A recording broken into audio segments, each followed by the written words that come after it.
Hello and welcome to MB Tech. I got a hat on because it's cold in the basement.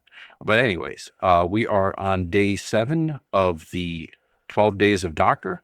This time we're going to be installing a great, I would say, dev tool, but I find it useful for all sorts of different things. It's called IT Tools, and we'll be installing that on the Docker file or Docker server that we set up previously. And the other ones, it's just a standard system with Docker and Docker Compose installed on it. Here we're logged in and we're in the home directory. It's going to change into containers. Once we're in the containers folder, we're going to create another one called IT Tools.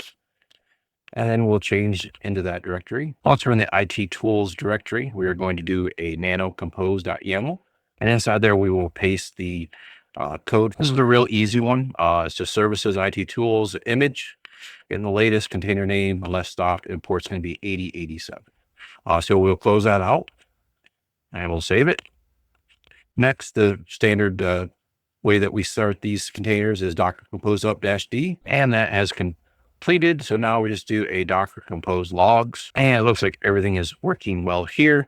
So now we just go to the IP address of our system, and there's IT Tools. You can also obviously make this dark, which makes it a lot nicer.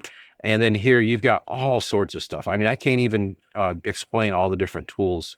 There's some in here that I have never used before. There's some that I use quite often.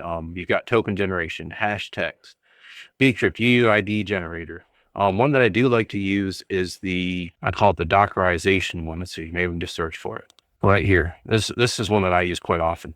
It's a Docker run to Docker Compose converter. So if you find a command that you like that's a Docker run, you just post it in here and then boom, it spits it out as a Docker Compose file or a compose.yaml file.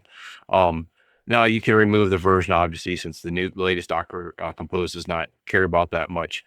But I have found this to be a savior for converting some things that way. RSA key generator. I mean, it's got more things, color stuff. It's even got like a Git cheat sheet. So when we get into Git, it'll go through all that stuff. It's got all that information in here. It's just a fantastic tool to have. And if you don't feel, like you want to run all the time, you don't have to. You can just stop it when you're done, start it up if you need it, and then turn it off. I use it quite often when I get into, a lot of programming, but if I'm not programming, I find myself that I turn it off. I just don't like to have extra containers running and stuff like that. Anyways, that's a real quick, fast one. It is New Year's Eve tonight. So enjoy this.